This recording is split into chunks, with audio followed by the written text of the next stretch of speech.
Great day, everyone, and welcome to our virtual class in BAM 6401, Thesis Writing 1. We are now in week 3 of our trimester, and for this session, we're going to discuss the research problem. So without further ado, let me continue this session. So review and session objectives. So what has been done so far? Last meeting, we have discussed about the research title, and I assume you have already developed your research title. So at the end of this session, you'll be able to define the research problem, understand how to write a problem statement, and of course, be able to do your problem statement. Okay, again, let us just have a quick review of the sources of research problem. We said last week that research problems may exist in various settings, such as hospitals or clinics, schools or offices, or anywhere in the community.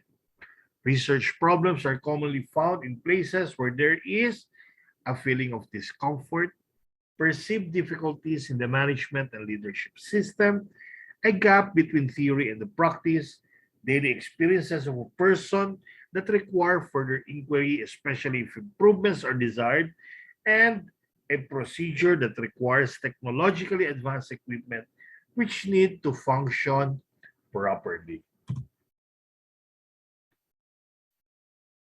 Okay, starting the research process. So on the left side, you can see the graphical representation of writing the research proposal. When you have to write a thesis, it can be hard to know where to begin, but there are some clear steps you can follow. The research process often begins with a very broad idea for a topic you would like to know more about. So we start from that very broad idea. You do some preliminary research, readings to identify a problem.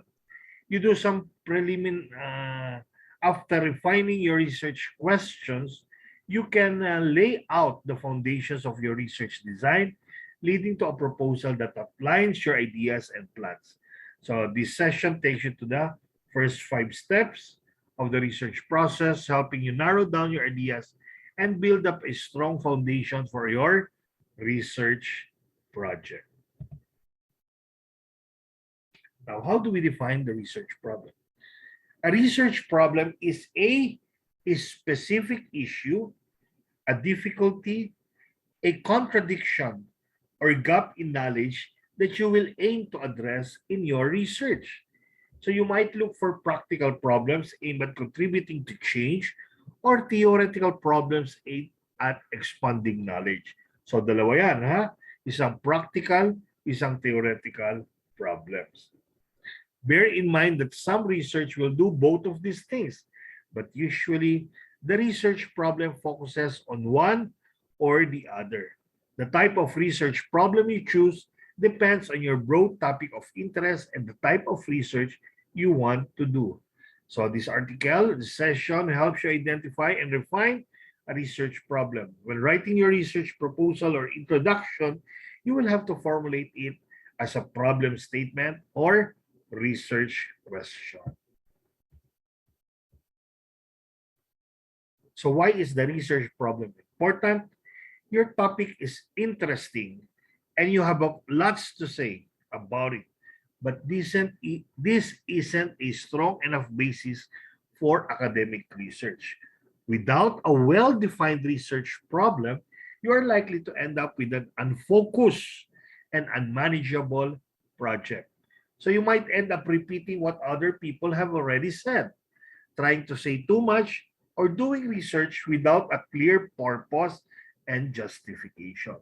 So you need a problem in order to do research that contributes you and relevant insights.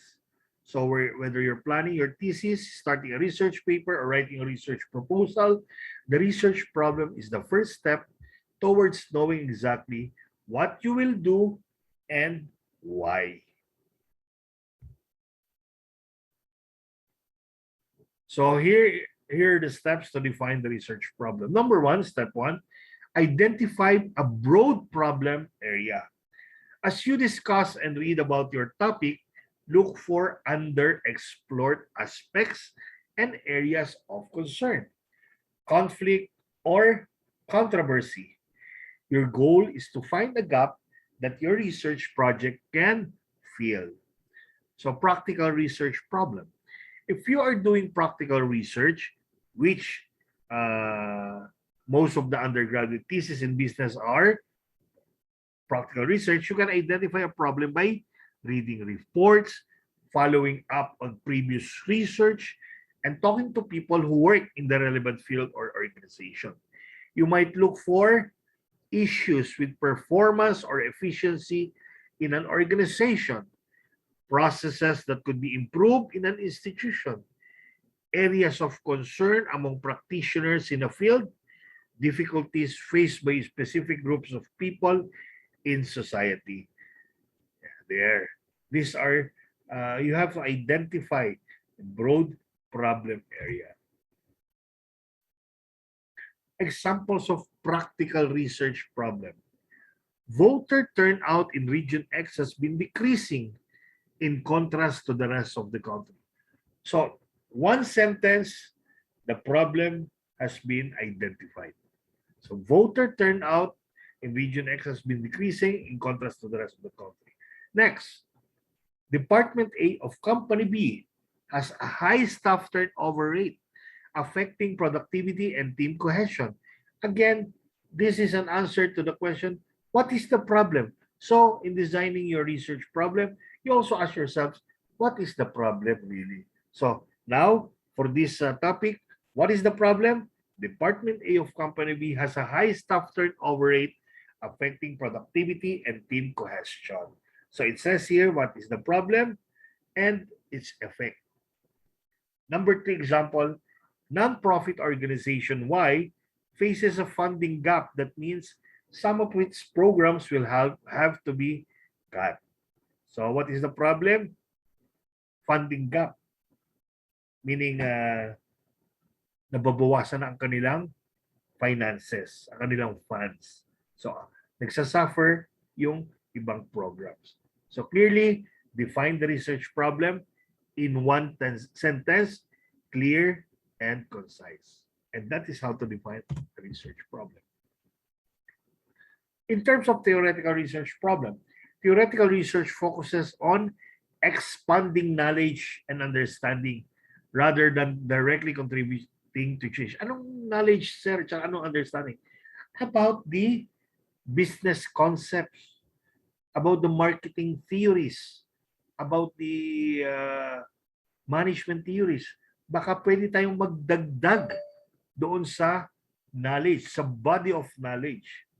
You can identify a research problem by reading recent research, theory, and debates on your topic to find a gap in what is currently known about it. So you might look for a phenomenon or context that has not been closely studied, a contradiction between two or more perspectives. So there are researchers with conflicting findings. Some says this, some says that. So there is a contradiction. So you might look for the gap. A situation or relationship that is not well understood.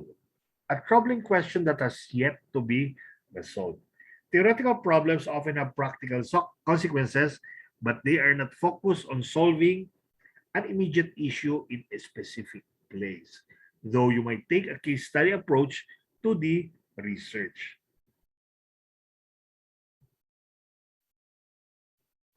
Examples. So, examples of theoretical research problems.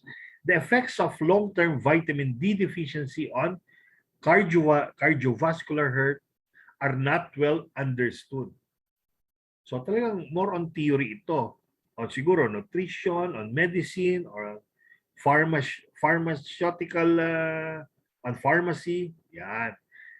So, the effects of long-term vitamin D deficiency on cardiovascular health are not well understood.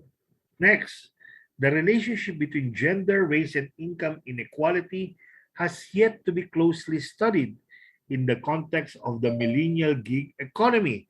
Oh, so something naman to sa about employment, about human resource. Historians of history and literature, perhaps, historians of Scottish nationalism disagree about the role of the British Empire in the development of Scotland's national identity. So they cannot disagree. Some siguro sabi nila, it is the British Empire that contributes to the development of Scotland, while the others, no, it is not the British Empire that contributes. So there is a disagreement now with the research. So ito nga ngayon, you would want to do a research that would affect theoretical foundations. Step 2, learn more about the problem. Next, you have to find out what is already known about the problem and pinpoint the exact aspect that your research will address. So the key here, my dear students, is to read. Read and read related literature, looking for their problems, specific problems of their researches, what are the methods they implemented, they use, what are the methods, theories, findings, and everything. So they might have a relationship or relevance to your current study. So the context and the background. So in learning more about the problem, let us answer these questions. Who does the problem affect? Sino ba ang naapektuhan? Has it been an issue for a long time? Or is it a newly discovered problem? What research has already been done? Meron na bang pananaliksik na ginawa? Or wala pa? Have any solutions been proposed? What are the current debates about the problem? And what do you think is missing from them? So as a result of your study, ito yung nasasagot mo na mga questions. So take down notes para ma-remember nyo kung ano ba yung sinasabi ng past researchers. So context then is specificity and relevance. What particular place, time, and or people will you focus on? What aspects will you not be able to tackle? So there's the limitation. What will be the consequences if the problem is not resolved? Who will benefit from resolving the problem? The management of our organization or, for example, the future researchers. Tingin tayo ng example of a specific research problem. Non-profit organization X has been focused on retaining its existing support base but lacks understanding of how best to target potential new donors. To be able to continue its work, the organization requires research into more effective fundraising strategies. So ito yung sa fundraising na nagdi-deplete na yung kanilang funds. So that is the problem. Ito yung what do we know? Ito yung context. Ano ba yung nalalaman natin? So non-profit organization X has been focused on retaining its existing support base. Yun naman pala, kasi doon lang sila nagdedepende sa kanilang mga existing or current sponsors, donors, financiers. But they lack understanding of how best to target potential new donors. To be able to continue its work, the organization requires research into more effective fundraising strategies. So malinaw, that is context, specificity, and relevance. After you have identified a research problem for your project, the next step is to write a problem statement. An effective problem statement is concise and concrete. It should put the problem in context. What do we already know? Yung context, specificity, and relevance. Describe the precise issue that the research will address. What do we need to know? Show the relevance of the problem. Why do we need to know it? And set the objectives of the research. What will you do to find out? So this problem statement is in actuality the introduction for your chapter 1, the problem and its background. So what is the problem here? So your introduction should put the problem in context, what we already know. Describe the precise issue that the research will address, show the relevance of the problem, and set the objectives of the research. So, in writing a problem statement, sabi natin, contextualize the problem. The problem statement should frame your research problem in its particular context and give some background on what is already known about it. So, practical research problems muna unahin natin. For practical research, focus on the concrete details of the situation. Ano ba yung nangyayari? Where and when does the problem arise? Who does the problem affect? What attempts have been made to solve the problem? Example, voter turnout in Region X has been decreasing steadily over the past 10 years in contrast to other areas of the country. Remember, this is our problem. Ito yung identification of our problem. So, in answer, what is the problem? Ayan, first sentence. And then, according to surveys conducted, what do we know? According to surveys conducted by Organization Y, turnout is lowest among under 22s, 25s rather, and people on low incomes. There have been some effective attempts at engaging these groups in other regions, and in the last two elections, parties A and B increased their campaigning efforts in Region X. But these interventions have yet to have any significant effect on turnout. So, when we say contextualize the problem, ano na ba ang alam nating situation? Ano ba nalalaman natin? Ano ba ang nangyayari? For theoretical research, think about the scientific, social, geographical, or historical background. What is already known about the problem? O similar lang siya, di ba? Is the problem limited to a certain time period or geographical area? How has the problem been defined and debated in the scholarly literature? Example, in the past 10 years, the gig economy has become an increasingly important segment of the labor market. Under 30s are more likely to engage in freelance, contracted, or zero-hour work arrangements instead of traditional full-time jobs. Research on the reasons for and consequences of this shift has focused on objective measures of income, working hours, and employment conditions.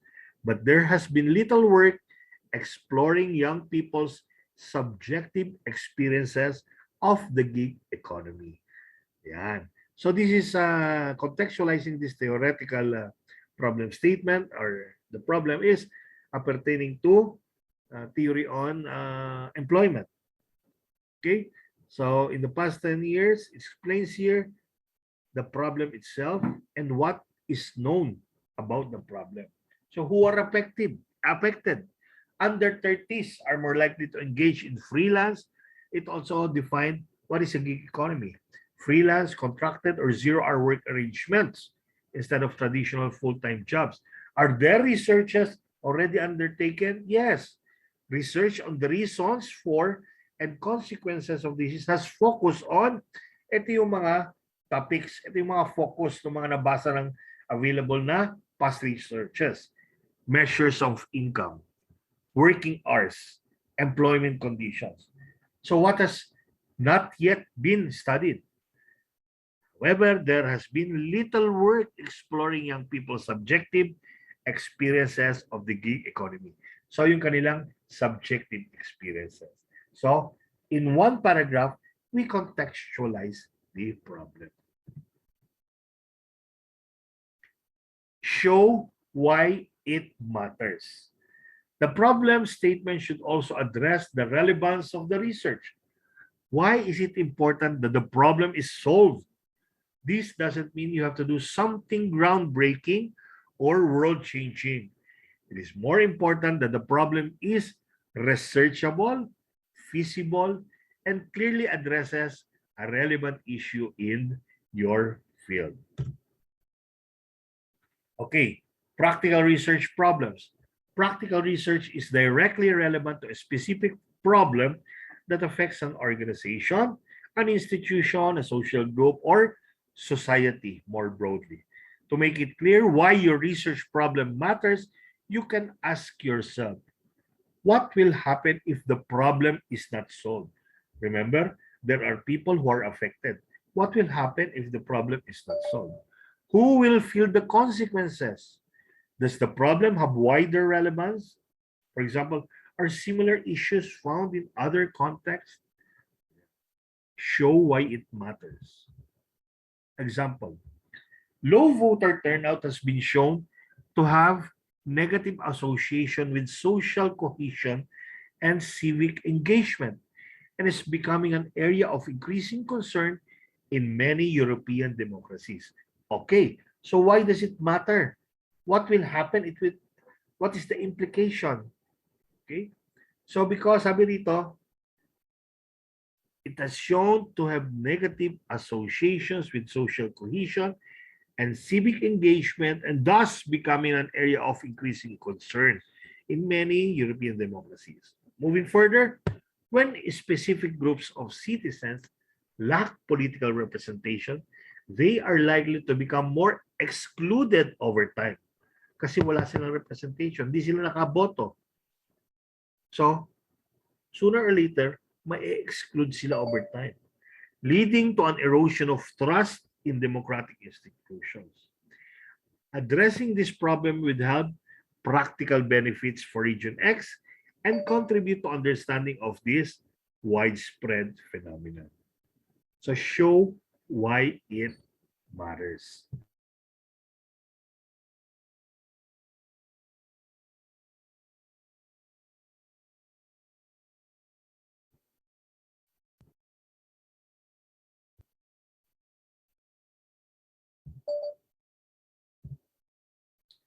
Okay, for theoretical research problems.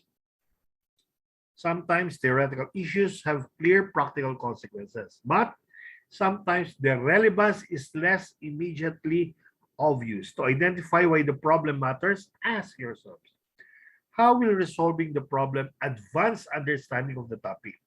Remember, we're contributing to the body of knowledge. So how will resolving the problem advance understanding of the topic? What benefits will it have for future research? Does the problem have direct or indirect consequences for society? Example, in the literature on the gig economy, these new forms of employment are sometimes characterized as a flexible, active choice and sometimes as an exploitative last resort. To gain a fuller understanding of why young people engage in the gig economy, in-depth qualitative research is required. Focusing on workers' experiences can help develop more robust theories of flexibility and precarity in contemporary employment, as well as potentially informing future policy objectives. So it is very clear. Why does it matter? Why researching this problem, finding solution to this problem, why it matters? Yan.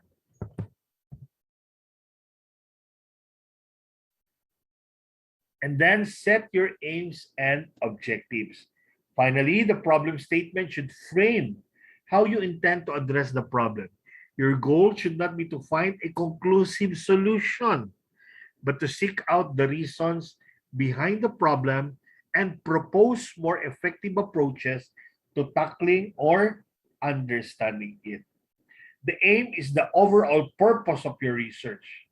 It is generally written in the infinitive form. The aim of the study is to determine blah, blah, blah. Say, the aim of the study is to determine the customer satisfaction on the products and services offered by this company, so on and so forth. Or this project aims to explore the effects of, let's say, COVID-19 pandemic to the sales performance of this company. or the proponents aim to investigate on the research topic. So, yan. So, ito yung dapat na mga infinitive. Ito yung mga, tawag dito, paunang phrases. So, kapag nakita ko na, the aim of this study, alam ko na ito ang aim and objective. This project aims to explore,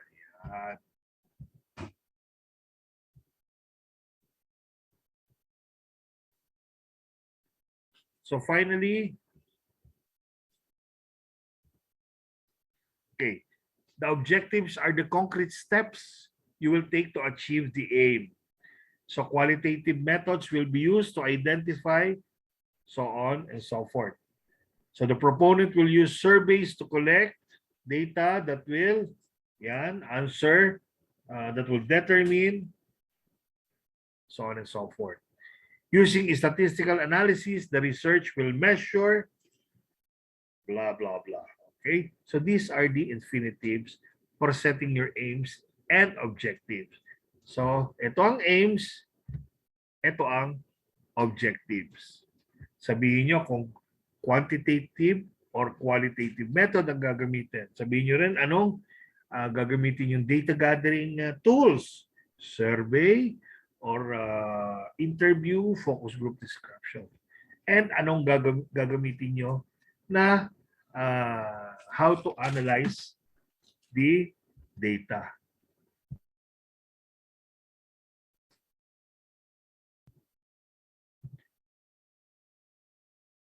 Okay, moving on.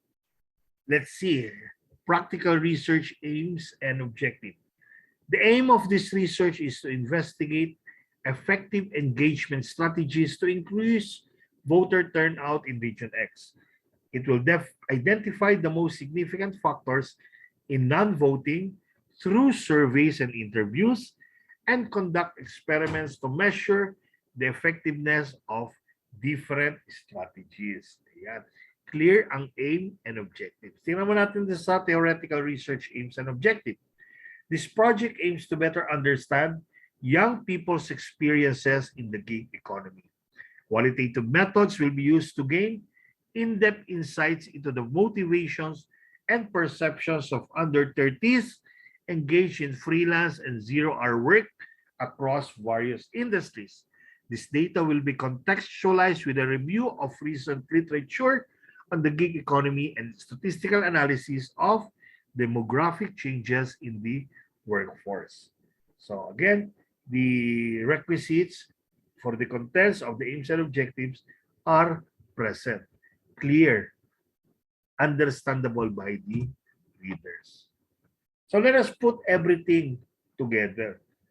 So as our introduction, all of this should be present. Research problem, context, relevance, the aims and objectives. Voter turnout in Region X has been decreasing over the past 10 years, in contrast to other areas of the country. What is already known? According to surveys conducted by Organization Y, turnout is lowest among under 25s and people on low incomes. Okay, itong sentence na ito ay hindi natin basta-basta sinasabi. We cite specific numbers. Ano yung lowest among under 25s? Sabihin natin yung mga figures. And of course, let us cite the sources. The literature on voting patterns in country Z suggests that this reflects broader trends, but the demographics of this region make it a more significant problem. Expand, explain bakit nyo nasabi, at saan ang sources. Ang sources yan ay past researches din. So what is already known? So ano ba ang resulta ng mga past researches? There had been some successful attempts to improve turnout in other regions, but similar interventions have yet to have any significant effect in Region X. Again, you cite the sources. More research is required on the specific barriers to engagement in this region and effective strategies to reach young and low-income people. Let's move on to the relevance. Why is it important? Low voter turnout has been shown to have negative associations with social cohesion and civic engagement and is becoming an area of increasing concern for political parties and civil society organizations in many European countries. Bakit mo nasabi? Kasi ito po ang example. Sabi po yan ng ganitong research. You cite the source to make your information valid so they can verify. So huwag ka na magsasabi dito ng iyong idea. So get factual information from past scholarly outputs, from reputable journal publication by giving examples and citing the sources.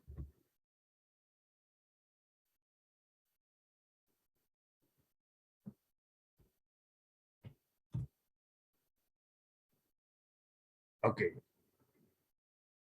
When specific groups of citizens lack political representation, they are likely to become more excluded over time, leading to an erosion of trust in democratic institutions and ensuing difficulties in governance. Again, expand and explain with citation. Addressing this problem will give political parties the insight to adjust their policy and campaigning strategies, improving demographic inclusion for the residents of Region X, as well as contributing to a more nuanced understanding of current trends in voter behavior. Aims and objective, what are you going to do? The aim of this research, yung infinitives. The aim of this research is to investigate effective engagement strategies to increase voter turnout in Region X. It will identify the most significant factors in non-voting through surveys and interviews and conduct experiments to measure the impact of different strategies on voting intention. So that completes your introduction section. Yan. Now, for your assignment, write the introduction section for your respective researches. So please review what we have, what I have presented. So inyong introduction should include the research problem, the context, the relevance, and aims and objectives. So that is for the introduction section. That the source, starting the research process. You may also look into www.scripr.com, category research process. Okay, my dear student, that ends our my presentation. Thank you for joining and hope to see you again next week. Keep safe and God bless. Bye-bye.